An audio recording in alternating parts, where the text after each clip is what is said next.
नाजरीन, आज अरसलान और जायशा का निकाह होने ही वाला था, लेकिन उसी निकाह के बीच ऐसा हादसा हुआ जिसने पूरे घर की खुशियां मातम में बदल दी। सुफियान अपनी मोहब्बत को अपने ही भाई का होता हुआ बर्दाश्त ना कर सका। जैसे ही काजी ने निकाह के अल्फाज पढ़ने शुरू किए, सुफियान की तबीयत इतनी बिगड़ गई कि पूरा घर दहशत में आ गया। उसी पल हामिन को वह सच समझ आ गया जिसने सबकी जिंदगी बर्बाद कर दी थी, और फिर शेरी का ऐसा हिसाब हुआ जिसकी उसने कभी कल्पना भी नहीं की थी।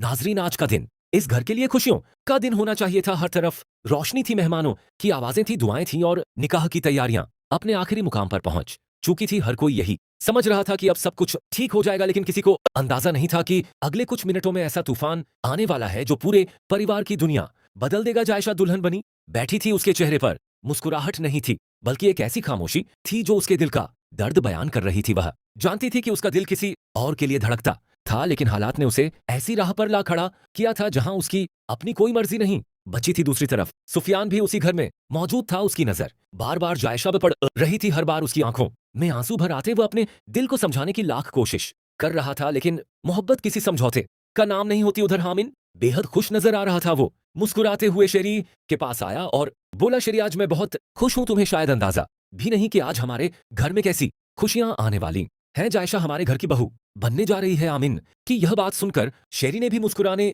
की कोशिश की, लेकिन उसके चेहरे पर एक अजीब सी बेचैनी साफ दिखाई दे रही थी। उधर अरसलान अपने दोस्तों के बीच बैठा था। उसके चेहरे पर खुशी कम और घमंड ज्यादा था। उसे वह बातें याद थी जो उसने अपनी मां शेरी से कही थी, अगर मेरी शादी जायशा से हो भी गई तो मैं उसे कभी बीवी का दर्जा नहीं दूंगा। वो इस घर में सिर्फ एक नौकरानी बनकर रहेगी। उसे वह इज्जत कभी नहीं मिलेगी जिसकी वह उम्मीद करती है। शेरी ने उस वक्त बेटे की यह बातें हल्के में ले ली थी। उसे लगा था कि शादी के बाद सब बदल जाएगा, लेकिन आज उसे एहसास होने लगा था कि शायद उसने बहुत बड़ी गलती कर दी है। इधर काजी साहब ने निकाह की रस्म शुरू की। पूरा घर खामोश हो गया। हर निगाह दूल्हा और दुल्हन पर थी, लेकिन एक नजर ऐसी भी थी जो हर पल टूट रही थी। वो सुफियान की नजर थी। जैसे जैसे निकाह के अल्फाज आगे बढ़ते गए, वैसे वैसे सुफियान की सांसें तेज होती चली गई। उसके हाथ कांपने लगे। उसकी आंखों के सामने अंधेरा छाने लगा। उसने खुद को संभालने की कोशिश की, लेकिन उसका दिल इस मंजर को सहन नहीं कर पा रहा था। अचानक सुफियान लड़खड़ाया। सबकी नजर उसकी तरफ गई और अगले ही पल वो जमीन पर गिर पड़ा। पूरे घर में चीखें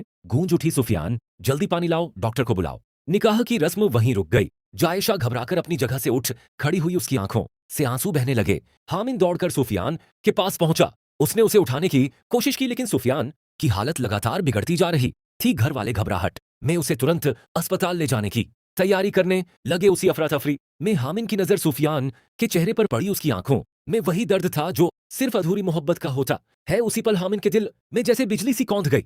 वो जोर से बोला, अब मुझे सब समझ आ गया। सुफियान जायशा से मोहब्बत करता था। वो उसी से निकाह करना चाहता था। यह सब उसकी मर्जी के खिलाफ हुआ है। हामिन की यह बात सुनकर पूरा घर सन्न रह गया। सबकी नजरें शेरी की तरफ उठ गई। हामिन गुस्से में सीधे शेरी के सामने पहुंचा। उसने शेरी का गिरेबान पकड़ लिया और कांपती आवाज में बोला, आज जो कुछ हुआ है उसकी जिम्मेदार सिर्फ तुम हो। अगर तुमने अपने बेटे की मोहब्बत को समझा होता, कि अगर तुमने जिद और चालों में आकर यह फैसला ना किया होता, तो आज यह दिन कभी ना देखना पड़ता। शेरी के पैरों तले जमीन खिसक गई। उसकी आंखों से आंसू रुकने का नाम नहीं ले रहे थे। वह रोते हुए हामिन के सामने हाथ जोड़कर बोली, मुझे माफ कर दो। मैंने कभी नहीं सोचा था कि बात यहां तक पहुंच जाएगी। मैंने अपने ही बेटे के दिल की आवाज नहीं सुनी। मैंने बहुत बड़ी गलती कर दी। शेरी रोते रोते जमीन पर बैठ गई। उधर अरसलान भी पहली बार खामोश था। उसे अपनी कही हुई बातें याद आने लगी। वो अल्फाज की शादी के बाद वो जायशा को इज्जत नहीं देगा, उसे सिर्फ एक नौकरानी की तरह रखेगा। आज वही अल्फाज उसके कानों में हथौड़े की तरह गूंज रहे थे। जायशा फूट फूट कर रो रही थी।